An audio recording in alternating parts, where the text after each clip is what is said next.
Hello, my name is Rory Brown and I am from Homes England's Local Government Capacity Centre. I'm delighted to welcome you to our Winter Learning Programme. This offers a series of knowledge sharing topics that you have told us are of interest to you. Today's event is called Long-Term Stewardship for Large Developments. This slide in front of you summarises who we are and what we do. We've launched the centre following extensive research and consultation with you across local government and with a range of other partners to determine where authorities need most support and how this can best be delivered. So I'm delighted to open this session for Homes England's Local Government Capacity Centre by showing you this welcome message from our Chief Executive, Peter Denton. As you can see, Peter is committed to ensuring Homes England supports your work and shares expertise, experience and skills to get more homes built. Next slide, please. So on the screen in front of you, you will see a breakdown of the session today. In a couple of minutes' time, I'll be passing over to Katie Locke, who's Director of Communities at TCPA. She'll then be followed on by Sally-Ann Logan, who is a team leader in the Enabling and Delivery team at Ashford Borough Council. And we're also joined by Andrew Taylor, who is the Group Planning Director at Countryside Properties. We'll be finishing today's session off with a Q&A where we'll attempt to answer as many of the questions that you've had during the session. And then there'll be a few minutes at the end for me to do some closing remarks as well. So without further ado, if we could have the next slide, please, I will hand over to Katie. Thanks very much, Rory. Good afternoon, everyone. I'm delighted to be here to talk to you about long-term stewardship in large developments.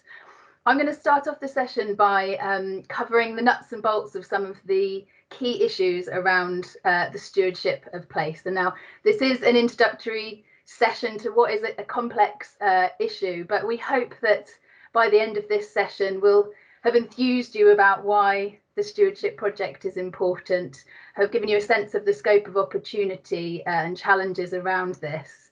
I'm going to provide an overview of some of the technical considerations and typologies involved in stewardship, and some of the practical things to think about and processes and toolkits you can refer to as you're exploring options for stewardship on your large sites. Then Sally-Ann and Andrew are experts in the coalface on these issues and will be sharing some of their practical expertise in making this a reality in schemes. Next slide, please. So first of all, a bit of clarity about what we're discussing when we talk about long-term stewardship. Well, it's linked to placemaking. You know, many new developments start with good intentions, providing community facilities such as a beautiful park or community centre. But too often, 20 years later, that park or community centre has become a derelict eyesore, a liability, rather than an asset. Community facilities created as part of a new development have traditionally been handed over to the local council, but their maintenance has proved to be a struggle for many local authorities. And now with continued budget pressures, council may refuse to take on any new assets. So in an age of austerity, how can we ensure that new parks, community centres, arts centres and other assets of great value to local people created within new developments are well looked after in perpetuity? Now, there's a long history of alternative models of place management. We can look back to the Garden Cities and the New Towns programme and the philanthropic estates before that. And those places were looking at how, by taking a holistic approach to the way you manage the finance of a place, the delivery of the place, and the involvement of people in that process, can you create models to develop a place, a successful place, but also work out how to pay for the management of places in the long term. And many places are realising that these holistic approaches can help to solve practical financial issues. Literally, how are we going to pay to maintain the green space in our new developments, but also recognising these wider benefits for developers, communities and local authorities themselves.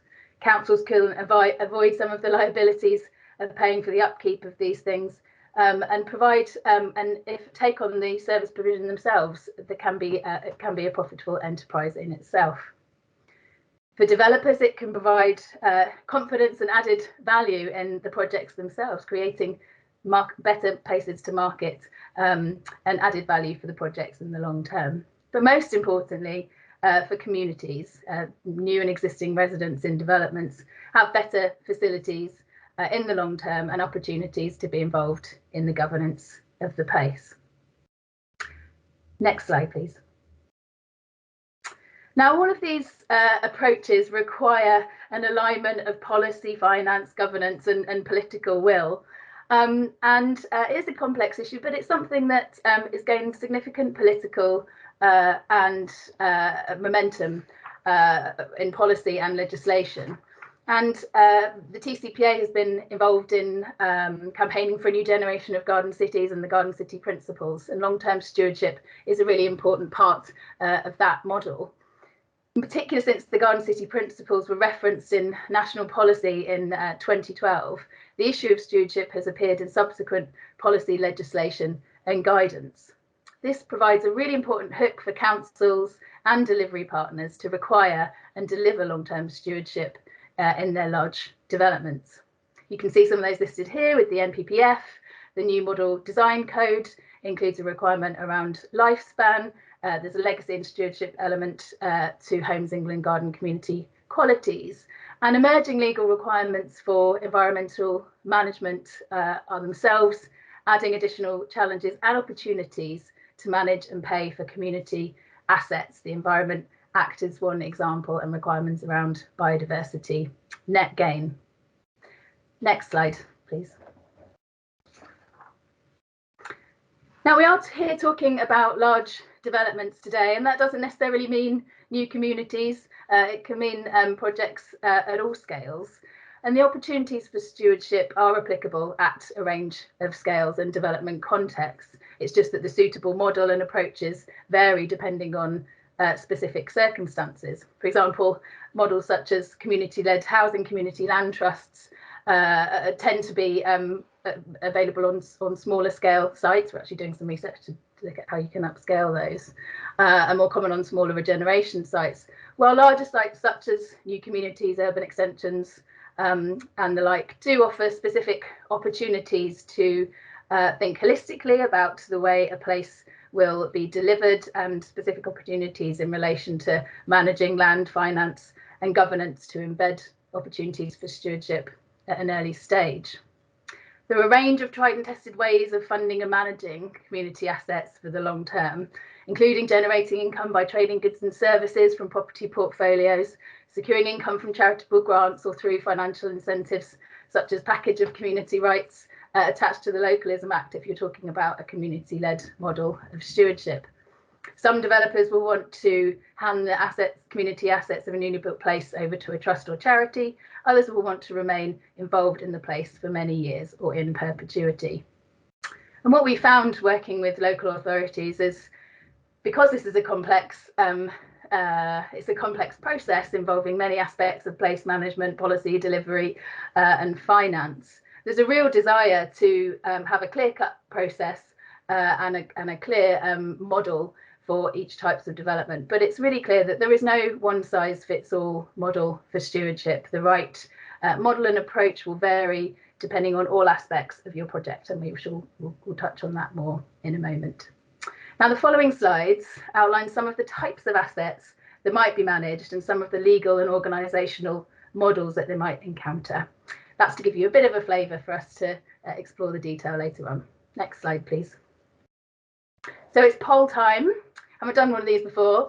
I hope we've talked a little bit about how broad the issue of long-term stewardship is. I wonder if you can say what types of assets you think can be managed by a stewardship body. That can be assets that you are working with in your own project or development, or some of those, or just the breadth of assets that you think might be available. A word was going to pop up in a moment, I hope. So I think that will develop as we go along, but fantastic. Thank you so much for all your responses.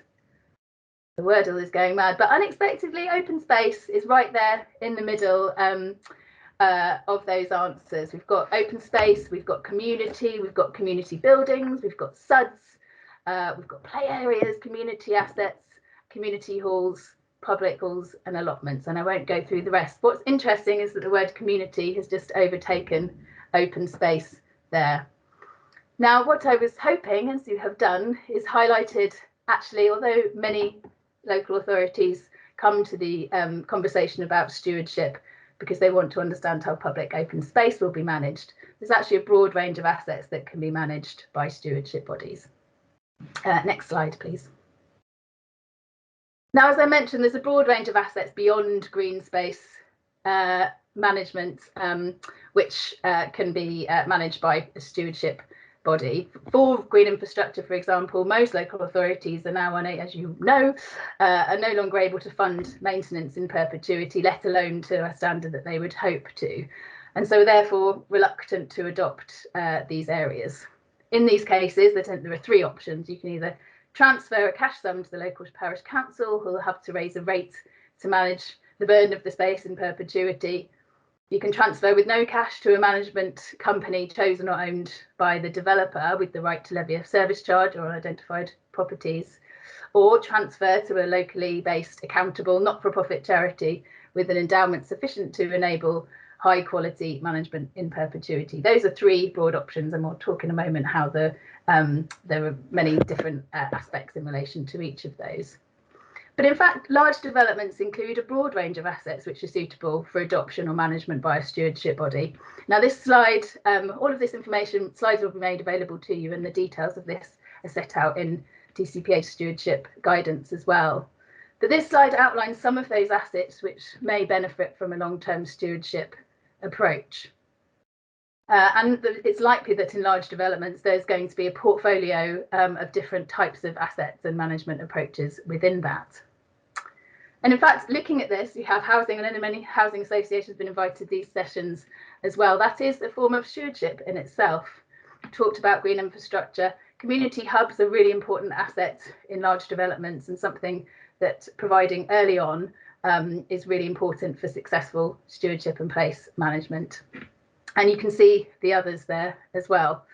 Now, certain services and assets will already be managed by the local authority, and the role of a separate stewardship body that has evolved through the development process is to add value to the community by managing some assets and providing services which supplement those provided by the local authority. The stewardship body might be completely independent of the local authority, or it might be an additional service provided by the local authority itself, working in partnership with other groups such as parish councils, wildlife trusts, or the public sector or the private sector. Next slide, please.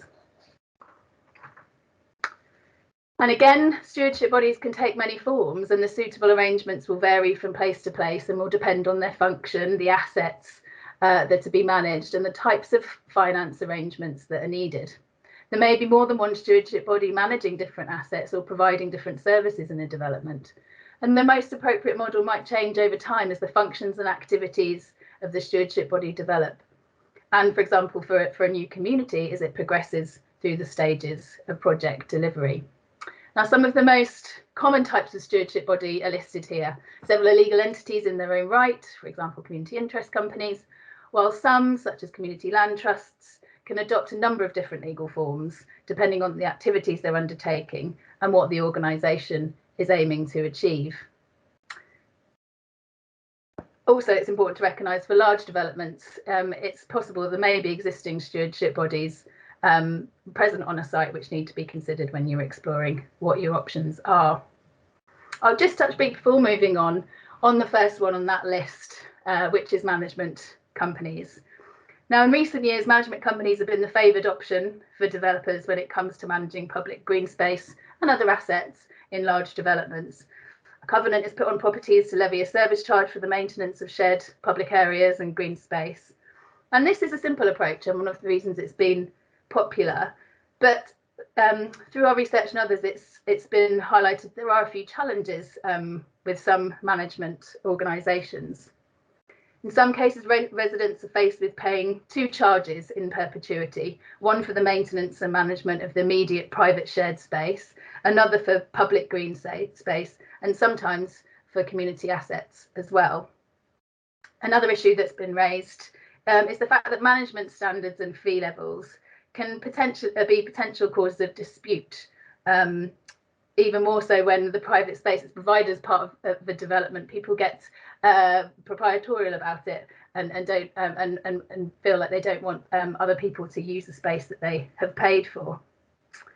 Thirdly, another issue that has been raised about some management companies is that they may be physically remote, unaccountable, can be bought and sold separately, and the charges and rates amended, which can be a challenge for some local residents. And fourthly, as I've mentioned, residents paying for the maintenance of public asset can start to feel resentment at its use for people from the wider area. Those are just some of the challenges to bear in mind when you're considering which stewardship model to go for. Management companies are a well-established model, and there are really positive examples of management companies which provide a really positive service, but that's why getting the right type of management company is important if you're going to go down that route. Next slide, please.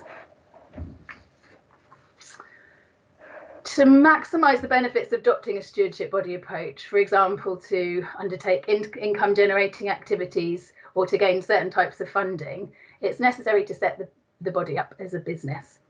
There are a number of different legal structures that a business can adopt. And there's an important distinction between setting up a business, which simply involves the decision to trade in goods and services, and establishing a company or other incorporated entity, which involves being subject to registration and other legal requirements. Many of those considering stewardship are attracted by incorporated entities as they're able to maximise finance opportunities and limit the liability of their members. Next slide, please. A lot of text on here. I'm not expecting you to digest it all here now. This is linked to the previous slide. The main point is that we need local authorities to understand what it is you want from the stewardship process, understanding what your role as a local authority is, whether you want to proactively lead the stewardship model and have a stake in it yourself, whether you're setting the boundaries for the private sector to do that, or working in partnership with it, and the role you want to have financially and legally in that. All of these things will affect the decisions that you take in terms of which model that you are choosing. There is another important link between stewardship and governance, which has a direct influence on the legal choice of model that you have. You may choose to utilise an existing new parish council or neighbourhood forum to act as a custodian or management trustee, perhaps in an interim arrangement, or local people might be incorporated into the structure of the stewardship model, selected to manage the assets of the new development. Understanding how people might be involved in the delivery and ongoing maintenance of a project is really important when you're considering the type of model to go for. Next slide, please. Now, choosing the right model and legal structure is the easy part, in a way. Working out how to pay for the activities of the stewardship body is more complex. It's one of the key challenges in making it a reality. Now, the details of some of the opportunities that are set out in the guidance in the documents that we will provide to you, which outlines that any stewardship body relies on capital investment, including development capital, growth capital, and working capital, as well as an ongoing revenue stream. These are usually provided in the form of developer contributions, financial or asset-based endowments, and or the use of service charge levied on residents. With the right financial and management model, stewardship bodies can actually also generate their own income, ongoing revenue stream. Now, I'm just going to touch really briefly on the first two of those opportunities. There are a broad range of opportunities, but most of your discussions are likely to focus on those first two there. Now, even if you were starting right at the beginning and if you're working on a large-scale development, which was a new community, for example, and you were had a land transferred and were able to use land value capture to pay for long-term stewardship in the long run, there is still likely to be today some element of development contribution in finance or assets, such as land, in a large-scale development. Section 106 agreements are used to secure capital funding for infrastructure, including community assets.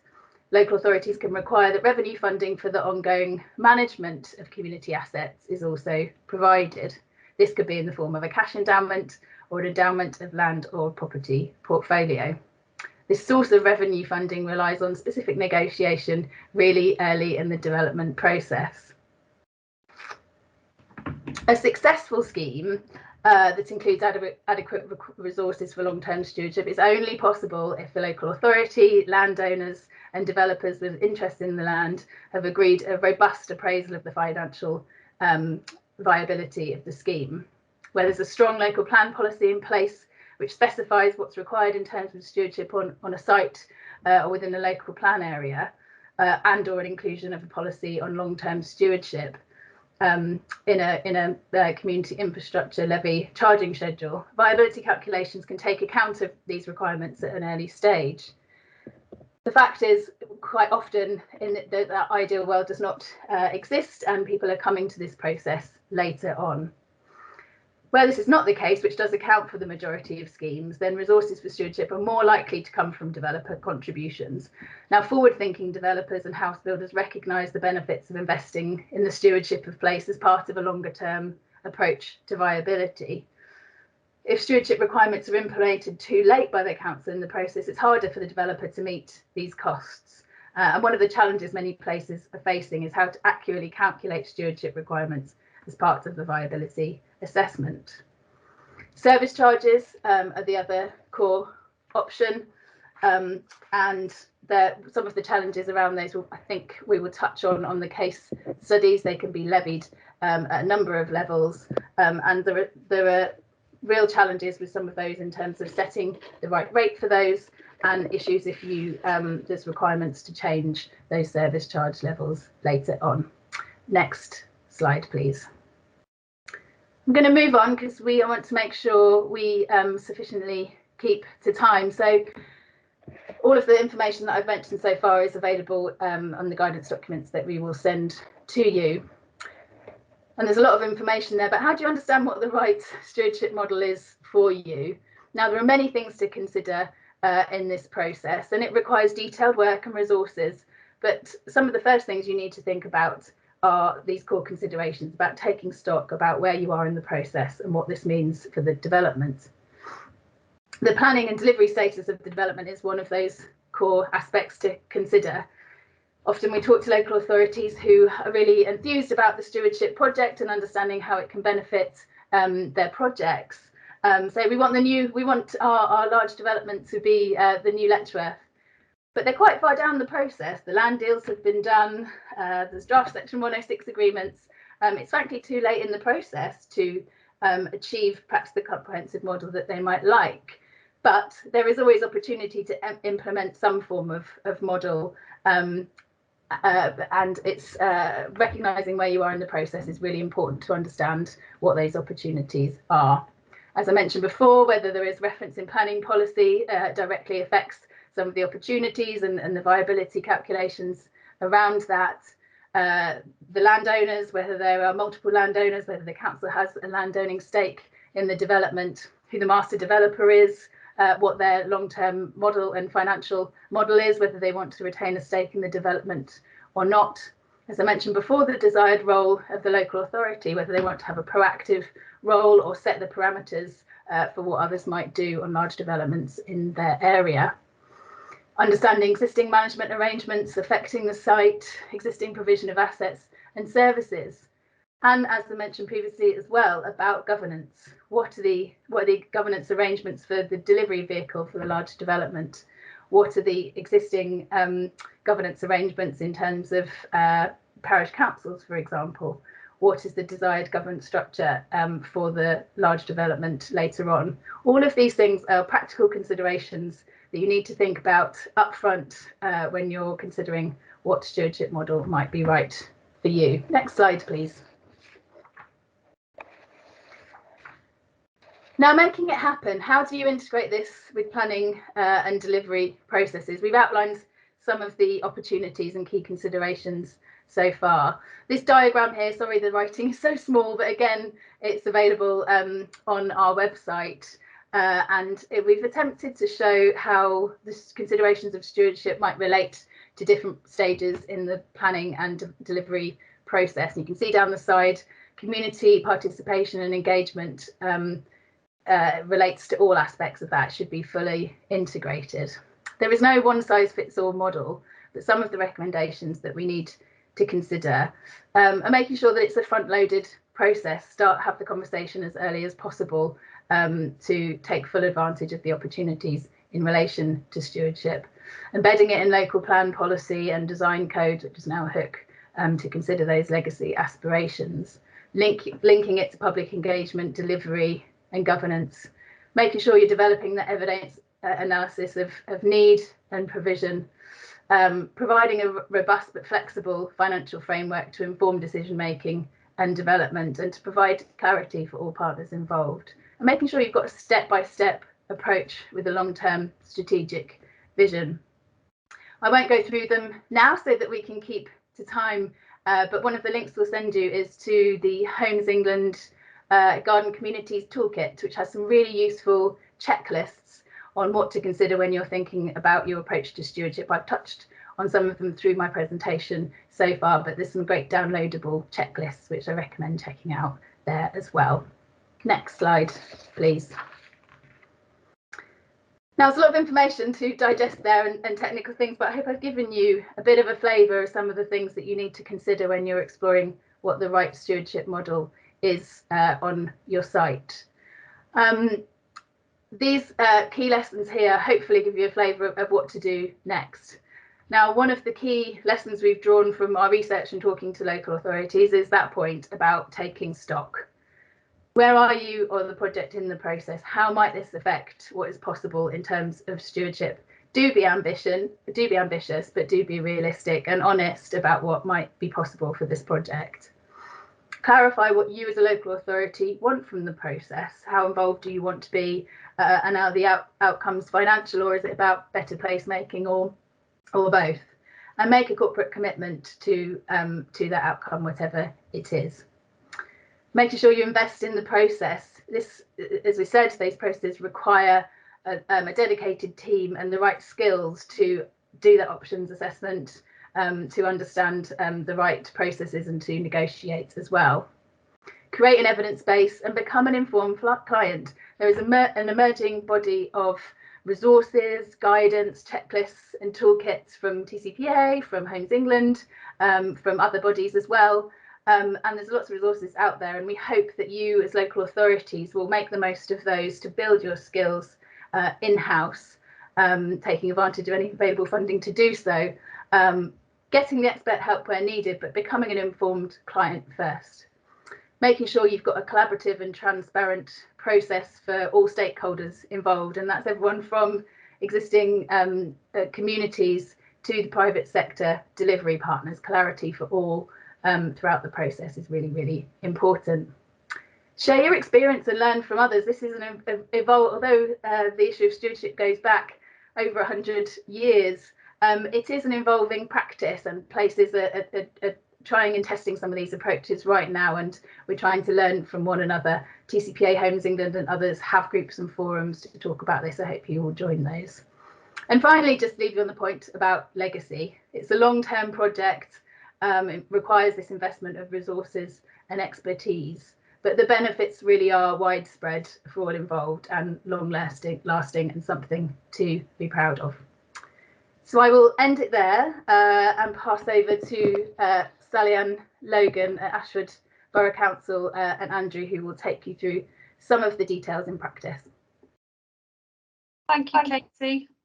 Welcome everybody, lovely to see you all this afternoon, and hopefully the next 15 to 20 minutes will provide you with some of the very practical ways to apply what Katie's just been talking about around the theory and policy towards stewardship.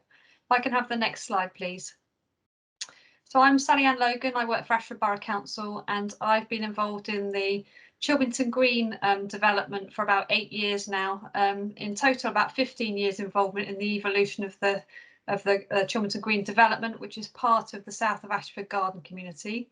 My role within the council is to strategically coordinate and lead the delivery of the garden community for the council, making sure all the dots are joined across the different teams, as well as supporting our developer partners and others such as the County Council and working with Homes England.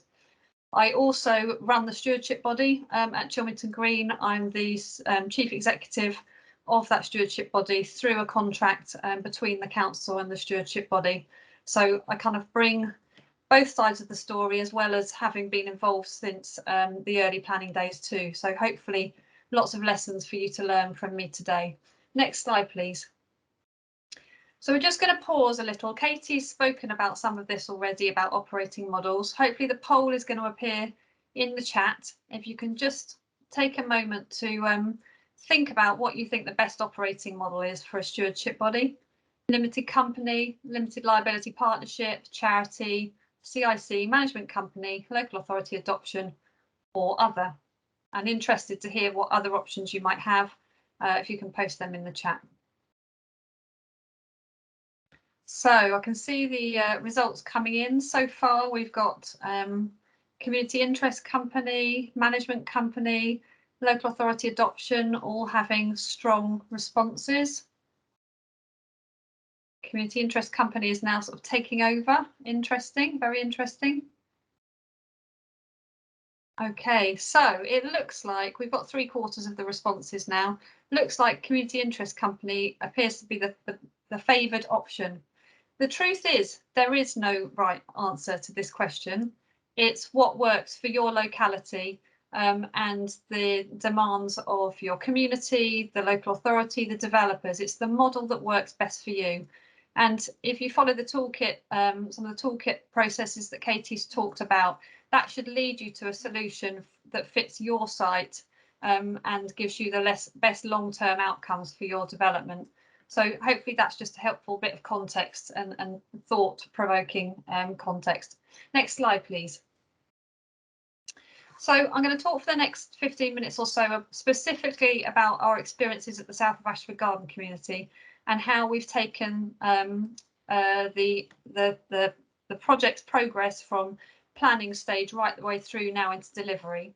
So just to give you a little bit of context, there's 7,250 homes planned for the South of Ashford Garden community across 3 developments. Chilmington Green is the furthest ahead. It's in delivery with circa 200 homes occupied. Court Lodge and Kingsnorth Green are still at outline planning permission. It's a large site, it's an ambitious site, and it's greenfield. In terms of the context of the project, it's the council's largest, most complex and longest running project and is likely to be for its lifetime, 20 to 30 year build out. And that in its own right demands a cross service approach to delivery, a corporate approach, a corporate priority project. The implications of this going right, wrong or somewhere in between are, fairly significant across the next 20 to 30 years. Back when Chilmington Green was conceived, we were on the edge of, wanting to be sustainable, a sustainable development and make sure living at Chilmington Green was right at the forefront of kind of the climate change agenda. Over the last year or two, technology, science has overtaken where we started out, and now we need to play catch up. And a common theme you'll see from my presentation today is about making sure you're able to flex and adapt to and respond to trends and innovations and things like a pandemic and a climate crisis that are likely to come up throughout the lifetime of your development. The stewardship body, as I said already, is operational and has been since before first occupation in September 2019. And that was really important for us that stewardship body was there before the first resident moved in and was a real thing for residents to get to know and build a relationship with. Some people might be aware that East Kent at the moment is kind of blighted, if you like, in terms of housing through the Natural England, I can't think of the word, apologies. Basically, the phosphates and nitrates mitigation issue that is affecting the ability for councils in East Kent to be able to give planning permission because of impact on a SSSI site called Stogmarsh, just outside Canterbury. That is one of those examples alongside the pandemic we never anticipated coming forward and is having an impact for delivery in our garden community and is something that is outside of our direct control. But it's important to think about those things, not just economic cycles, but other things that might come forward. Next slide, please. So just to give you some geographical context, the urban area that you can see on this slide is Ashford, the Ashford town centre. The light green is the garden community, with the left-hand side being Chilmington Green. You can sort of see a dark line through the centre. That's sort of 2/3 away across. That's the definition between Court Lodge and Court Lodge and Chilmington Green, and then Kingsnorth Green is off to the side. So if you compare it to the scale of the urban area of the town centre, you can see how big it is, how significant it is. Next slide, please. So what's happening on site at the moment? Well, the developers for Chilmington phase 1 have constructed all the infrastructure, and they've got RM permissions for about 900 homes, which is about 2/3 of overall of phase 1. Our primary school is open on site, 1 of 4. That opened in November and has been open off site. I think it's in its 3rd academic year, but it's great now to have them on site. What's interesting about that community asset is at the moment it sits kind of in the middle of a field, in the middle of a rural area, because the housing delivery hasn't been at the pace we anticipated. And therefore that's provided some challenges with access, because the infrastructure that was going to be around it will eventually be in the district centre, isn't there? So there are circumstances like that it's worth thinking about and teasing out how you cope with those as they come forward. Secondary school should be open next September.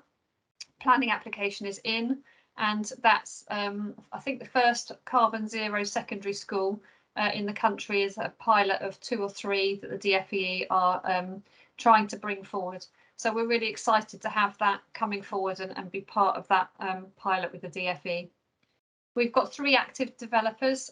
We have Barrett's, BDW, we have Jarvis, who are a local developer, and Hodson Developments, who are the lead developers. And they are all 3 of them at the moment active on site. And I've already talked about those last 2 points. Next slide, please. So let's bring us down to what we're talking about today, which is stewardship. And what does the Chilmington Management Organisation do? What's its purpose?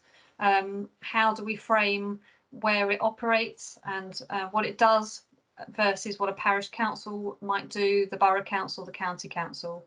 So in the case of Chilmington, the idea is that it will take on all assets that the borough council would typically adopt. So your allotments, your community centres, the sports facilities, etc. And the idea is that they will be cared for into the long term by the CMO, and community involvement, community ownership is absolutely central to that, and that will be supported and the community capacity built through community development and community engagement and involvement. The idea is that that provides long-term sustainability for the residents, and it maintains the quality which a garden community demands in terms of quality of place to live, in terms of the public realm, but also in terms of how it feels to live there and what the opportunities you've got to get involved in community life. What it isn't as a private management company, and Katie spoke a little about this earlier, one of the experiences we had in the Ashford Borough was that some management companies, and I don't want to tag them all, some management companies were levying high charges to residents for little value, and were not engaging with residents. Residents were not involved in the decision making. Our members took a very strong stance to say that was absolutely not what they wanted at Chilmington Green, and therefore decided to go down the model of stewardship which we have, which is much more focused right from the outset on community engagement and community involvement. Next slide, please. So how do you plan for stewardship? Katie's picked up some of the technicalities of this. This is how we did it at Chilmington Green. We set out the principle very early on in the area action plan about the things I've just talked about in terms of it's not a management company, it is about community empowerment, community engagement, community control, certainly for the longer term. And I'll show you our governance structure in a moment, because I know part of the lessons and what you want to hear about today is how do you influence and support developers to agree to the model of stewardship the local authority is demanding, and we've framed a structure at Chilmington that accommodates the needs of developers who understandably want to have some input to the stewardship body in the early days whilst they're selling houses, to ensure that the quality of management and maintenance is as they want it to enable them to sell homes. So there's a balance to be had, and I'll talk about that further in a second. So in our heads of terms for the Section 106, we required the developers to set out a business plan for 20 years, and at that stage that was very high level. The detailed business plan, which actually ended up being for 30 years, came a bit later when we signed the Section 106, and there was a trigger for that, which was before first occupation. They had to set out the governance structure.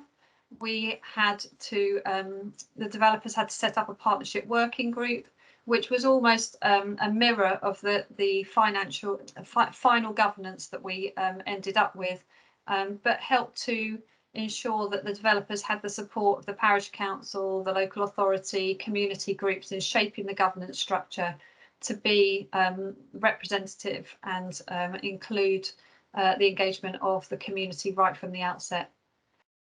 We have a resident charging mechanism. We have rent charges at Chilmington, which is complemented by Section 106 contributions for an early setup grant, a deficit grant and commercial assets, to ensure that there was a balance of income for the CMO.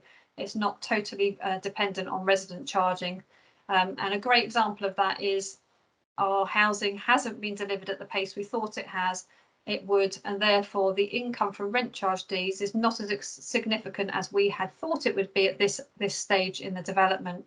Therefore, by having other income avenues and other ways of generating income, you're not putting all your eggs in one basket and you're balancing that financial risk. One of the ways that we kind of balance this all out was by saying we wouldn't take commuted sums, because commuted sums tail off after 10 years after you've spent them, and that didn't give us the sustainability that we wanted, and we didn't want rent charges after 10 years having to go up significantly because the commuted sums have run out. So we said, well, we won't take commuted sums, we'll take the cash, if you like, the money that would have been allocated to community sums, and we want you to build some commercial assets for us, which we can then take in long-term income from and evolve our economic vitality within the community by offering low rents to start with for start-up businesses or businesses that are from our immediate community. So it's important to think about diversity of income and how it all stacks up to ensure the sustainability of your stewardship body. As a local authority, we decided to invest corporately in the development of the CMO, and we, outside of the Section 106 agreement, had an informal agreement with the developers, where myself and two other people, one was the deputy chief exec at the time, who was working his way through to retirement, and a support officer who actually worked with the developers to set up the stewardship body, because we realised that quite often the developers don't have the skills in-house to set up a body such as we have done, and therefore to do it in partnership would bring forward a much better outcome for everybody. And once we'd got through the kind of the core of the planning process, the project was lifted out of planning and made a corporate investment project so that it could touch the services that it needed to and work with all the services and be recognised as a corporate project rather than something that is for planning to do. Next slide, please. So this is our current governance structure that will evolve over the development period. Once the developers sell their last home, the idea is that the developers step off the board, and residents and those partners that are left will decide on a new governance structure that meets where they are at the moment, the needs of the organisation where they are at that time. So at the moment, we've got a situation where the developers can have up to 5 nominated parties on the board. They don't have to have 5, it's up to 5, but the developers only ever have up to 50% of the vote on decisions, regardless of how many directors they've got nominated to sit on the board. One thing that I should have said earlier on actually is that the CMO is a charitable company, and one of the reasons we did that was to enable us to do far greater community development, community investment than might otherwise been possible, but also to ensure that through this governance structure too, that the balance of control, if you like, of the board was equitable from the non-developer directors to the developers. So the non-developer directors are representatives from the voluntary sector, housing associations.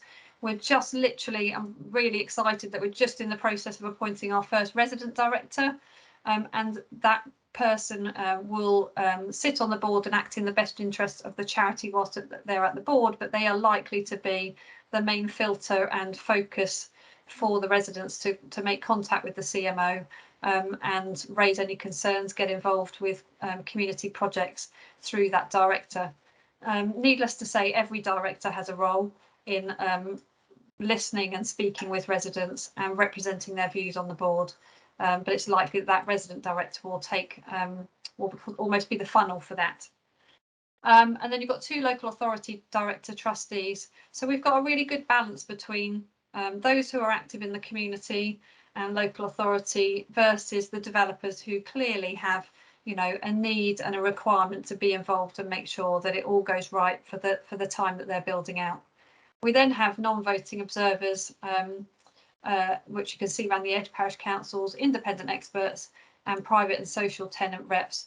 We have a parish council one at the moment. We don't have the others. This will evolve as time goes on because we're still very new. And then, of course, the most important people are our residents. And at Chilmington Green, you can have 1 member of the CMO per household.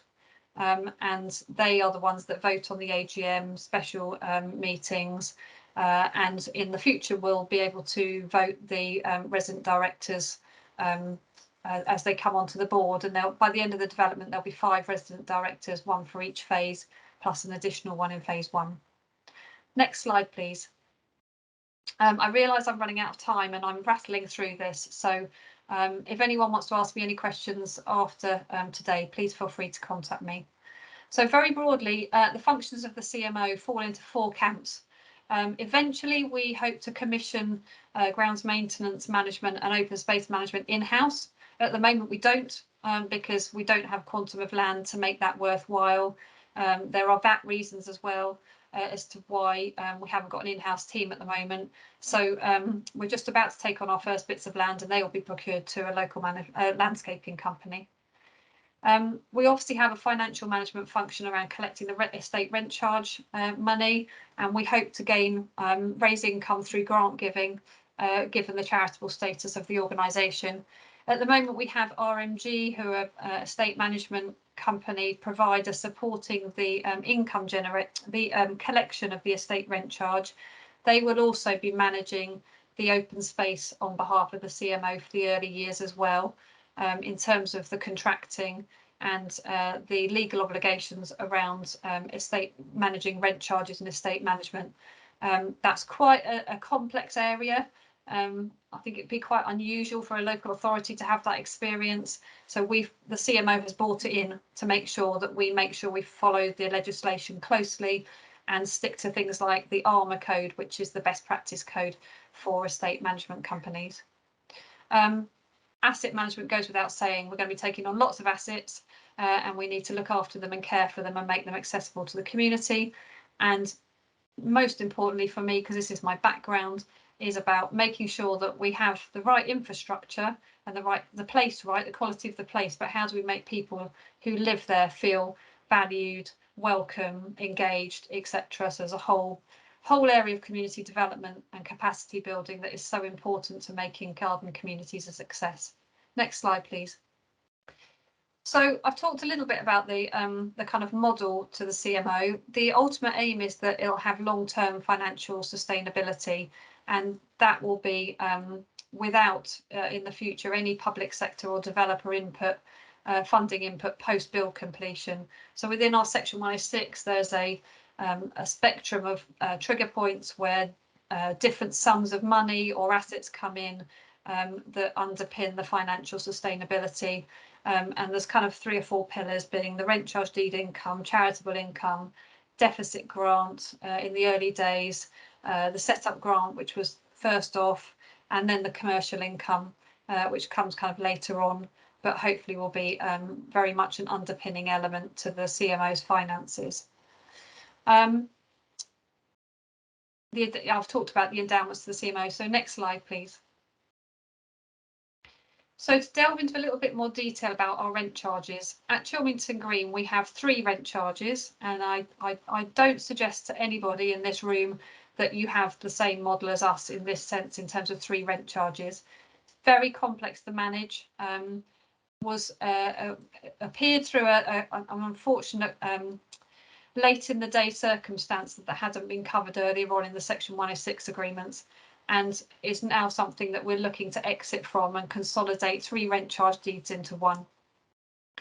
But effectively, our rent charge deed 1 deals with the strategic assets, so your play areas, your community centres, your allotments, etc. And this is the contribution that residents make based on bedroom numbers. It's capped and goes up by RPI each year. So you'll see there a 3-bedroom house is currently £383. Next year it's likely to go up to, you know, just under 400. That capped cost is capped until 2030, and then we can go to the CMO board can go to the resident members and say, for example, we need to increase, to maintain the quality, we need to increase the level of landscaping maintenance, grass cuts, say from 10 to 12, and in order to do that you will need to pay an extra tenner a year. Or the opposite is your charge stays the same, but we cut the grass 2 times less a year, or the same amount a year. So residents start to have some control over where their money gets spent and how much they pay. That it's up to 20% that can be asked by the board as an increase after 2030, and then that charge then sticks for about 5 years. So it ensures that the stewardship body is doing good financial planning to think longer term about the costs of what the maintenance is going to be and what's coming across to it in that medium term. Rent charge deed 2 and 3. Rent charge deed 2 incorporates the ability for the CMO to enforce against residents who don't pay or who extend their garden into CMO land, all of that kind of thing. And it incorporates that increase in rent charge deed 1 after 2030. Rent charge deed 3 is the neighbourhood asset, so your incidental piece of landscaping or a cul-de-sac, which hadn't been captured when we did the financial modelling earlier on in the planning process, and therefore meant we had to have a 3rd rent charge deed. And residents pay anything from between £20 to £90 on top of the 383, depending on what assets they've got in their immediate community. But it's complex, and I don't suggest anyone follows our model in this instance, and I'm happy to have chats offline about other ways of doing it because we're running out of time today. Next slide, please. So some of the key lessons, I've tried to bring them through as we've gone through this presentation today. So I've split these down into several different areas. One is about partnership, about that partnership working group, have an interim body between whilst you're negotiating the detail to your Section 106 and going live, that brings in a broad range of experience, because that really then helps and engender ownership right from the outset and builds a relationship with the developers, who ultimately generally are the ones that bring these bodies forward. And as part of that, making sure you have your vision early on, you know, think about what's the purpose, what is the purpose of the stewardship body, what do we want it to achieve, what's the long-term aims and ambitions, what's the outcomes that we want, and agree them early on and reflect on those and revisit them regularly to make sure that you're hitting the right buttons and that it's still relevant, because things move on. At Chelmsford Green, we have something called Chelmsford Together, which is a wider partnership group, which is where the strategic partners come together every quarter to discuss the delivery of the whole of the garden community, or Chelmsford Green in this context, where you have the County Council, Homes England, senior officials from the Borough Council, etc., come together to make sure we're delivering on the aims. Make sure the stewardship body is locked into that, because inevitably there will be issues along the way that need to be resolved by those more strategic partners, and that's the forum to do that. I've talked about a wide and varied income base, and the key bit here is, where possible, don't let that be reliant on developer contributions, because if your Section 106 is set up like ours and financial contributions are based on occupation triggers, and you have a slowdown in the housing market, the stewardship body is still tied into delivering high quality for the residents, but its rent charge income is less because there's less occupations, but you also don't hit the triggers for the other clauses within the Section 106, say the early deficit grant in our case, because the developer's not reached that trigger. So it's a really tricky one to get right, but it's really worth thinking about in your financial modelling. And also front loading your income. So when, in the early days when you can't be reliant on rent charge deed income, make sure you've got some other sums to support that quality placemaking and that community development right from the outset, so that it's not backloaded to when you've got 2,000, 3,000, 4,000 people living there. It's there right from the outset. And this is one of my biggest lessons, I think, having gone from right from the early planning stages now to actually being CEO of the stewardship body, is the decisions you make at the planning stages have long-term implications. They have long-term impacts on how that stewardship body is enabled to operate, where its finances come from, and in terms of particularly how it adopts land and how that plays out with the estate management functions, which, as I said earlier, is a really specialised function. It can all get very messy, complicated and difficult. So having somebody that understands the decisions you're making at planning into delivery is really important. Last slide, I believe, and then I will be quiet. So I've talked today about a lot of the lessons that we've learned.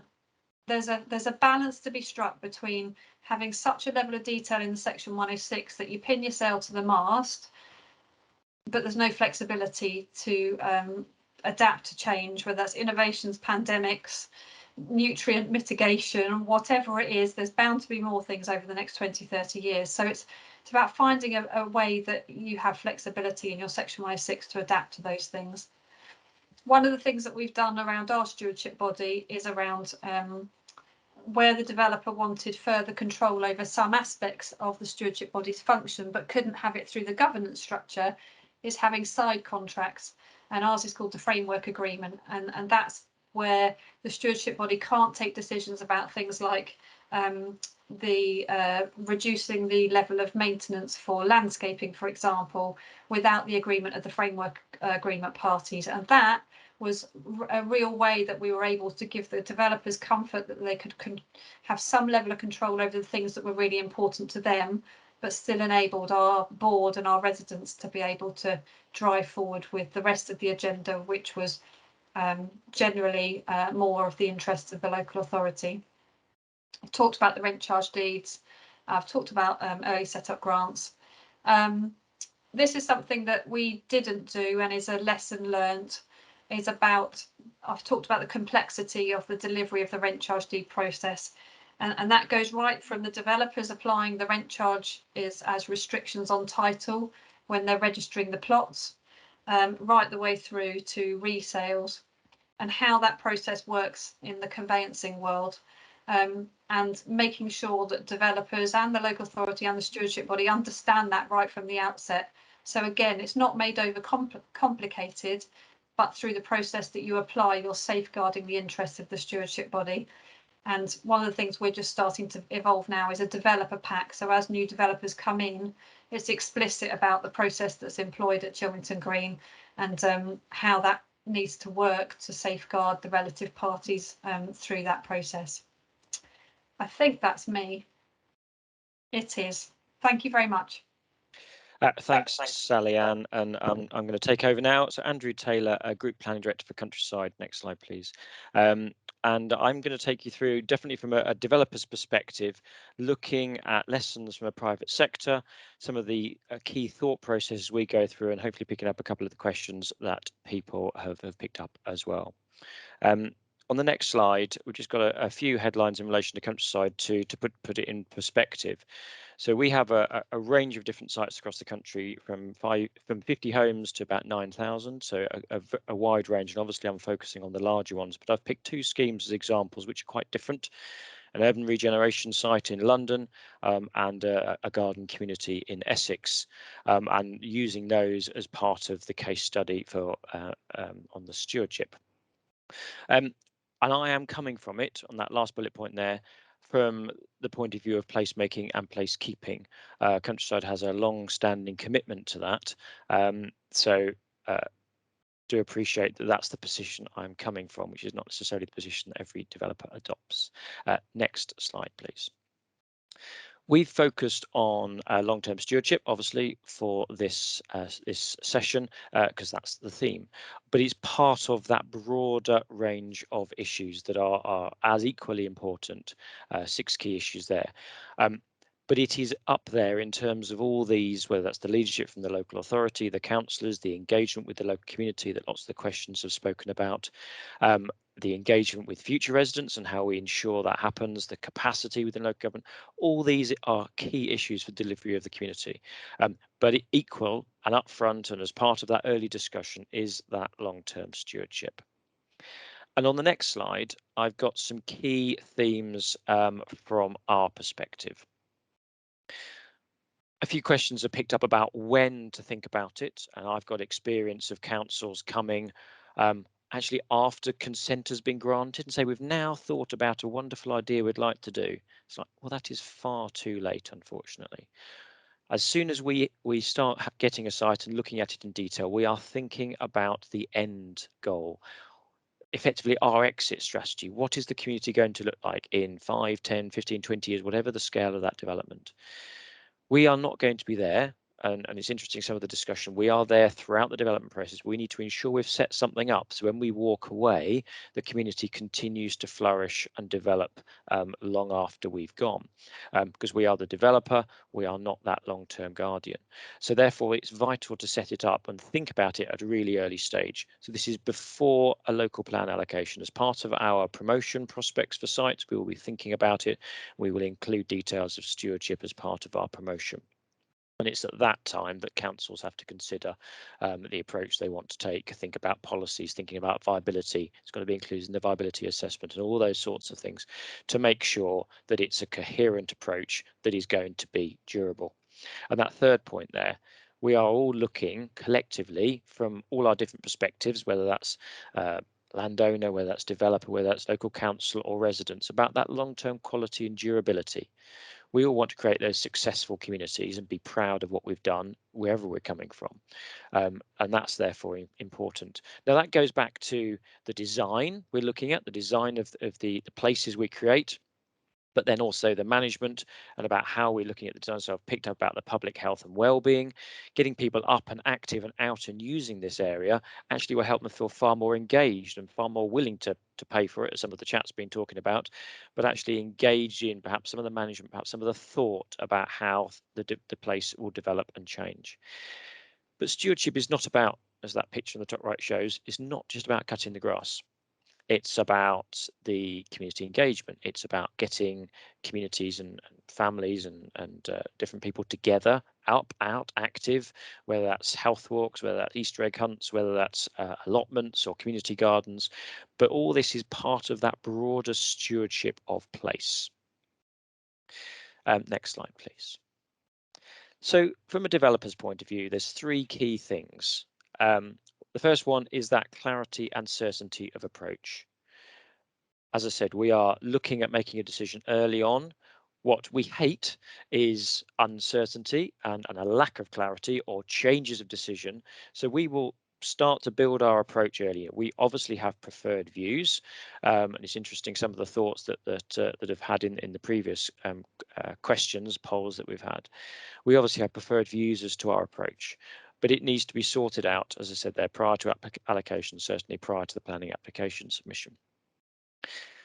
But it's also about that clear long-term responsibility. I've said that as a developer, at the end of the day, we will leave, and we want to make sure there's no funny bits of land left over. I'm doing an exercise at the moment, and we own 100 and 90 bits of silly bits of land across the country that have been left. This is not road, but these are small bits of grass or verge somewhere that hasn't been effectively dealt with properly. We've got some on a scheme that hopefully will be transferring over to the local council in the next month or so, where we've not been active for 20 years. And we've been cutting bits of grass, as has the parish council, different bits of grass, and the district council and somewhere else. And we need to make sure that we have that clarity of responsibility for the new communities we are developing now. And then the final point, the quality and consistency of delivery. And there's been a couple of comments in here about the quality of delivery. We need to make sure that we have that long-term quality, which obviously creates happy residents. So poll time. So poll should hopefully be appearing on the next slide, appearing on your screen. We've picked out the types of different stewardship, but I'd really like to capture the types of stewardship your council. It says require, encourage if you want to use that word, but so if you can pick the key thing that your council actually is asking for, not necessarily all the different types, but the one that your council pushes as their preferred option, please. Hopefully my word cloud will start to pick up. So a few coming through now, please keep them coming. So we've got council adoption, management company is the key one, seems to be, but the first few were council adoption, ownership, management corporation. So I think the main one certainly that councils seem to be pushing at the moment is the management company route. And I know there's been a few comments in the chat about councils not having the capacity to take on further management and ownership, and that they're already overworked by what they've got already, and perhaps some of the costs and the long-term costs. So lots of different ones there: trust foundation, local council, council adoption, CIC, parish, community-led, but management company is by far the winner there in terms of size coming through. Thank you all for those. I'm going to move on now, my next slide, move on to picking up on the two case studies. So Bewley and Chelmsford, 3,600 homes, part of a broader allocation of 4,500 in Chelmsford. Significant amount of public open space and community facilities here. And really what we've looked at here is this is a joint venture between ourselves and L&Q, the Housing Association, and we've worked with the Land Trust to take on the ownership and management of the public areas. So there is a charge which is levied on all the properties, and it's very similar pricing to the ones that Sally Ann had up earlier, ranging from sort of 130 for one bedroom house to 370 for a 5-bedroom house. For the affordable homes, that's collected as part of their rent. It is reduced because of that management fee is not charged, that it is reduced for the affordable homes. And then that money is then ring fenced to this site.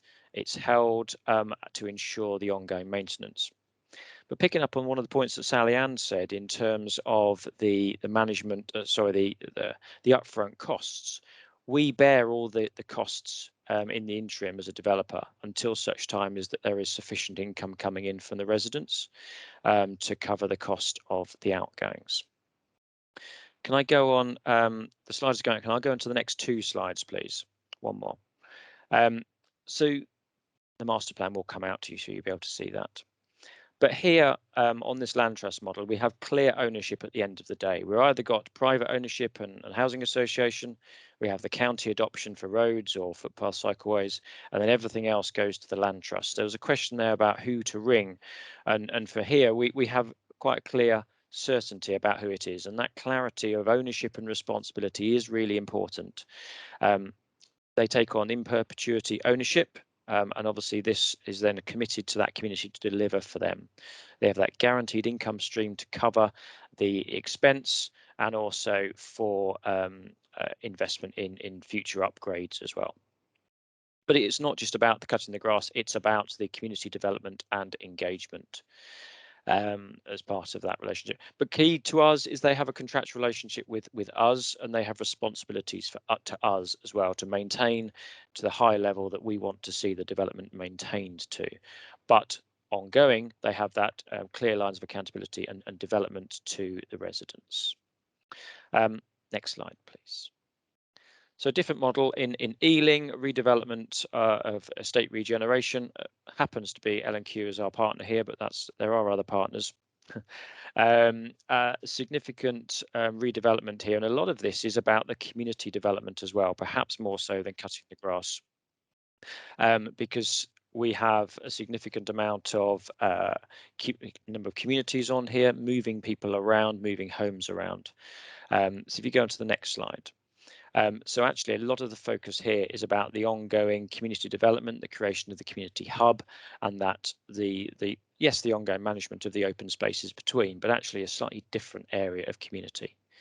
So on the next slide, again, this provides that clear ownership and accountability with the housing association, in this instance taking on that control, again with that in perpetuity ownership, but in this instance a clear link to the tenant management and place management, rather than just pulling those together as a real focus for the community development.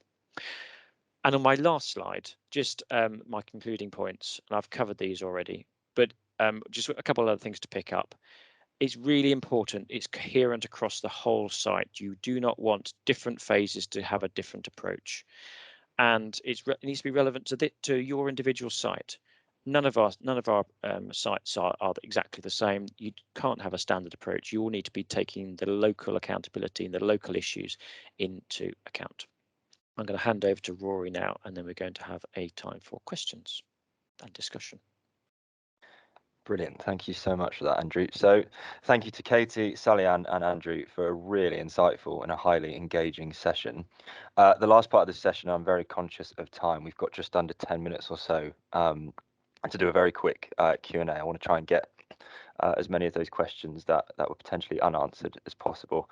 I know that my team and the presenters as well did a sterling job of answering quite a lot of those questions throughout the duration of the presentation, either in the chat or when they were talking through their slides. So what I'll do quickly is have a very quick scour through some of the questions and try and pick out some of the poignant ones. The first one I'm going to approach is towards Katie, and I think it was quite early on. And it was quite a simple question, actually. It just said, is there a list anywhere of organisations who are prepared to take on long-term stewardship, and any good examples of their terms of reference, constitutions, etc.? Just to provide a really quick answer to that, there is a list of different types of organisations, their pros and cons in some of the guidance on our website. We'll provide a link to. In some of the case studies we have developed and will be developing, there will be further details such as those in those. So we can send you the links and keep you updated on those. Brilliant. Thank you for that, Katie. The next one, I'm going to approach Sally-Ann first and then Andrew as well, because I think this is more of a discussion one. Quite a compelling one, actually. And it says, how do you sufficiently engage future communities in community stewardship models when, in the case of large developments, they have not necessarily had input on the facilities provided at the decision-making stage, and therefore less likely to feel a sense of ownership? Is there any kind of way of working around that at all? I'll go to Sally-Ann first and then Andrew. Yeah, so the quick answer is this is a really difficult one, but you can only do your best when you haven't got new residents there. So you use the existing communities as a benchmark, really, to help you inform your plans. And then once you have an emerging community, find ways of engaging them meaningfully in assets that are coming forward, because quite often in the Section 106 it will say a play area, but it won't say the detail of the play area or the open space that's to be around it, and that's where you involve the community that are then living there in shaping those facilities. Brilliant. And just to continue on that, Rory, and I think on the both schemes I mentioned, we've been quite useful in terms of having a housing association as a partner and using them to talk to their residents and potential future residents as well has been really useful. On the Bewley scheme, we've got 4 different parish councils which sort of each have a little bit of the scheme, and there'll be one new parish council eventually. So again, there's no real clarity at the moment in terms of that. So I suppose we've been looking up a level at the city council to have a view and to input into those details of that community engagement and development. Brilliant, thank you. That is very interesting to know. The next question I'm going to approach everyone for again, and I'll probably start with Sally-Ann for this one and then go to Katie and Andrew. And it says, what role can a local authority have in a ManCo / community or development trust? And how does a local authority ensure democratic accountability? there's quite a few questions all rolled into one. Kind of what happens when a non-service paying user becomes unhappy with the space? Is there any way of managing that at all? So the second half of that question around a non-service paying user, I presume that means someone who doesn't live within the development per se and are therefore not paying the rent charge. I guess they have the same opportunity to make representations to the stewardship body than as a paying resident does. The weight that's then given to that query will obviously be balanced against the thoughts of the residents who are living there. But an interesting question. Haven't come across that situation yet, but no doubt it will come forward. I'll let the others answer the other bit. Brilliant.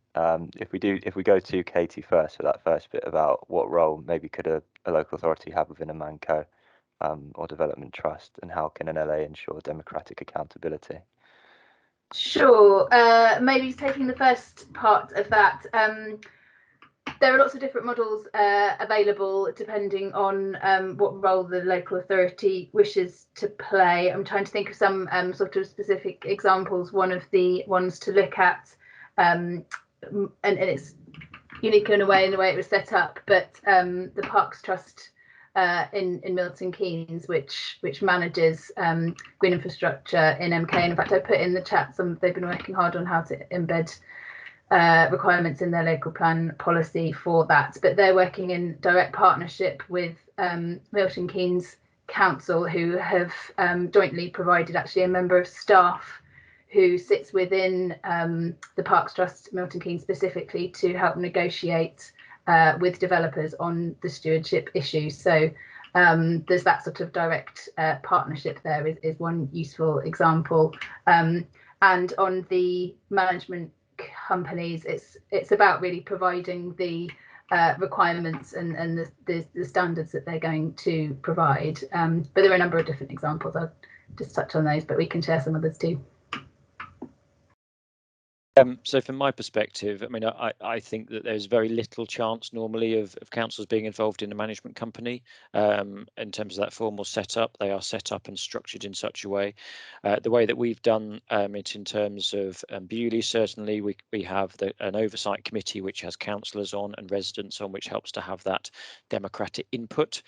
I'm not sure necessarily it's democratic accountability. I'm not sure necessarily that that's as important as ensuring that the residents have that say. It's a slightly different view, but I'll put that there. But I think it's about, as Katie slightly said, setting out exactly what the council is trying to achieve. What are those key issues you're trying to do, rather than necessarily having a councillor input necessarily to that process. Brilliant. No, fantastic. That's really useful. Thank you very much. I'm conscious of the time. I think I'm going to try and squeeze in one more question, and I'm happy to open this to the floor, whoever wants to kind of get to the buzzer first. And the question is, are there other examples of good planning policies, conditions, or Section 106 that enable the right long-term stewardship is secured? Are there any kind of good examples that anyone's seen or experienced of that kind of thing? Well, I can answer that from an Ashford perspective, that within our local plan there is a policy on long-term stewardship that has almost a sliding scale. So our larger developments are expected to have a stewardship body of the type of Chilmington Green, and our smaller sites, they still have to demonstrate how those communities, those assets will be managed, maintained and financed in the long term, but they're not expected to have necessarily the scale of community engagement or governance that the larger sites would. I think Chelmsford City Council take a very similar approach in terms of having, I think it's a supplementary planning document sitting there, which goes through exactly, as Sally said, that sliding scale of different approaches and the council's preference for that. And I put a link to the Plan MK in the chat. There's been some other correspondence about that, but just to say we're compiling a list of these as well for the online toolkit that TCPA is developing. So check back on that soon for more examples. Fantastic. Thank you very much, everyone. That was really useful. If you can see the information on your slide screen in front of you now, if there are any unanswered questions from today which you'd like answering, please do email the address which is in the centre of the slide, which is cce@homesengland.gov.uk. So thank you once again to the speakers, and thank you all for attending. From all of us here at Homes England, thank you very much and goodbye.